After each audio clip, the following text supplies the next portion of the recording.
Poète, ne fais pas cas de l'amour populaire. Le bruit momentané des louanges enthousiastes passera.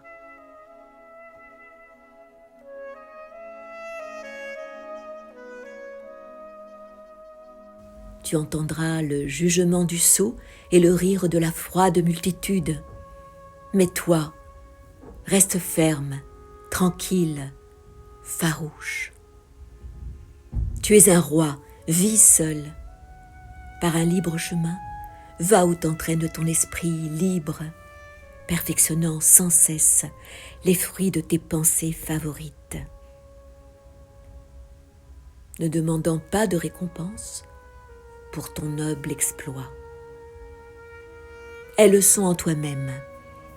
Tu es toi-même ton plus haut tribunal. Plus sévèrement que tout autre, tu peux apprécier ton travail. En es-tu content, toi, artiste exigeant? Tu es content. Alors laisse la foule le vilipender. Laisse-la cracher sur l'autel où ton feu brûle et avec une pétulance enfantine secouer ton trépied.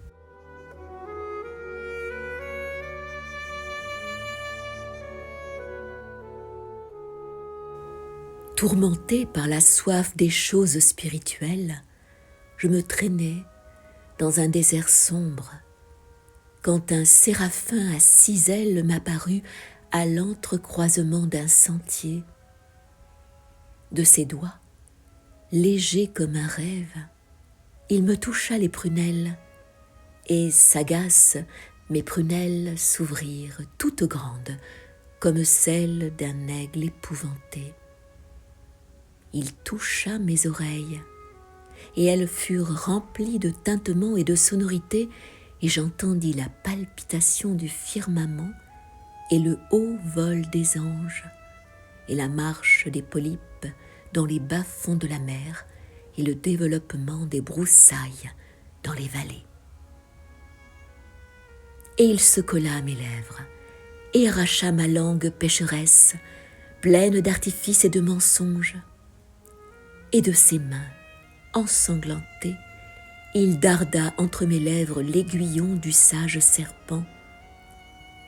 Et il me fendit la poitrine avec son glaive, et en ôta mon cœur pantelant, et dans ma poitrine ouverte, il enfonça un charbon tout en flammes.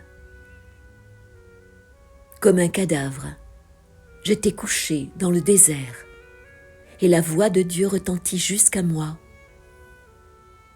Lève-toi, prophète, regarde et écoute, que ma volonté te remplisse, et parcourant les terres et les océans, brûle de ta parole les cœurs des hommes.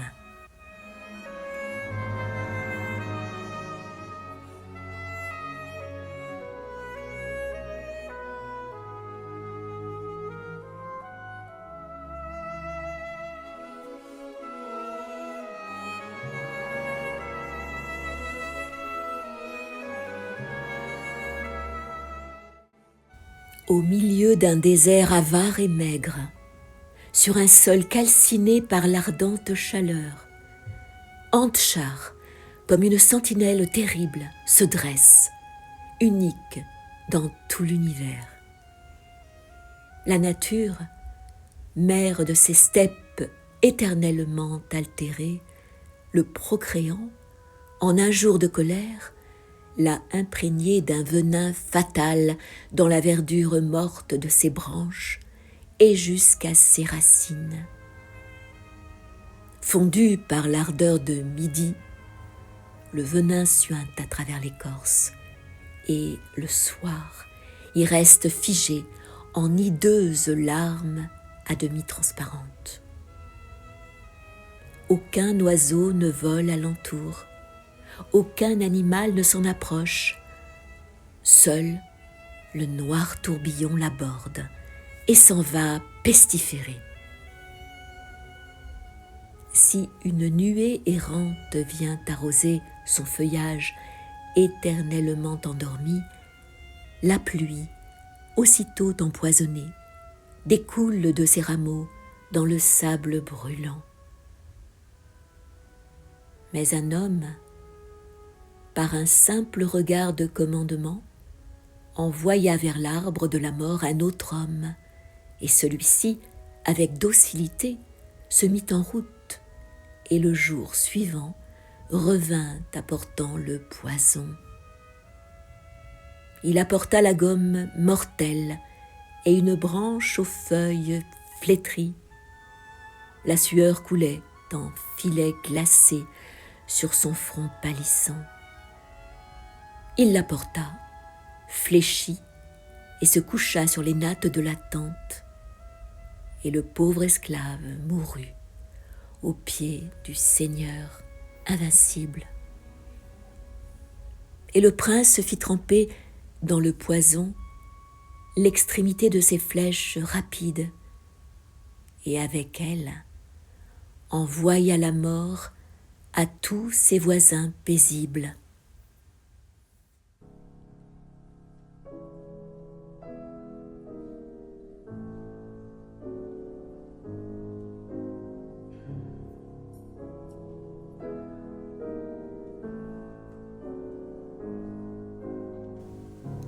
Quelle nuit! Une gelée craquante, pas un nuage, la voûte bleue du ciel, comme une couverture brodée et pailletée d'étoiles. Partout, le silence dans les maisons, des verrous avec de lourds cadenas barrant les portes. Le peuple repose. Les tumultes du trafic se sont calmés et les chiens de garde, dans les cours, aboient en faisant sonner leurs chaînes retentissantes. Moscou, d'un bout à l'autre, dort avec tranquillité, oublieux des angoisses de la terreur, et la place publique est là, qui, dans le vague des ténèbres, regorge des supplices d'hier. Partout on voit les restes des tourments. Ici, un cadavre fendu en deux d'un seul coup. Là, un poteau, là, des fourches, là, des chaudrons à moitié pleins de pois figés.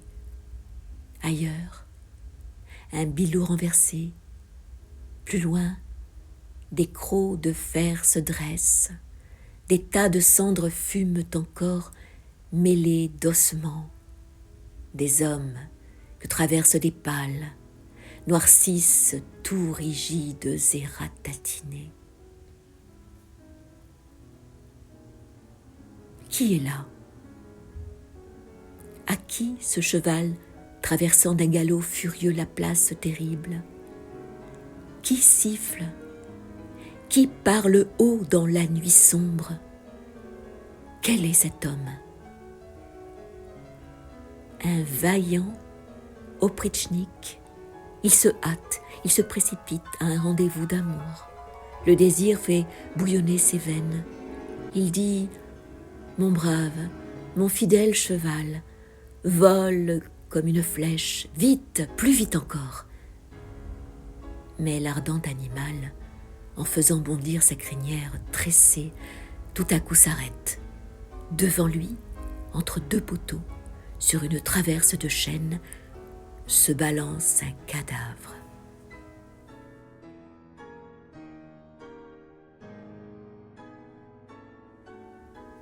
Le cavalier veut passer dessous, mais le cheval se cabre sous le fouet, s'ébroue, renacle et se rejette en arrière. Où vas-tu, mon vaillant cheval? Que crains-tu? Qu'as-tu donc? N'ai-je pas hier ici galopé avec toi? N'avons-nous pas foulé aux pieds, pleins tous les deux d'un zèle vengeur, les méchants traîtres au tsar? N'est-ce pas leur sang qui a lavé tes sabots de fer? Tu ne les reconnais donc plus à présent? Mon bon cheval, mon brave cheval, allons, pars, en avant! Et le cheval, frémissant, passe comme un tourbillon sous les pieds du cadavre.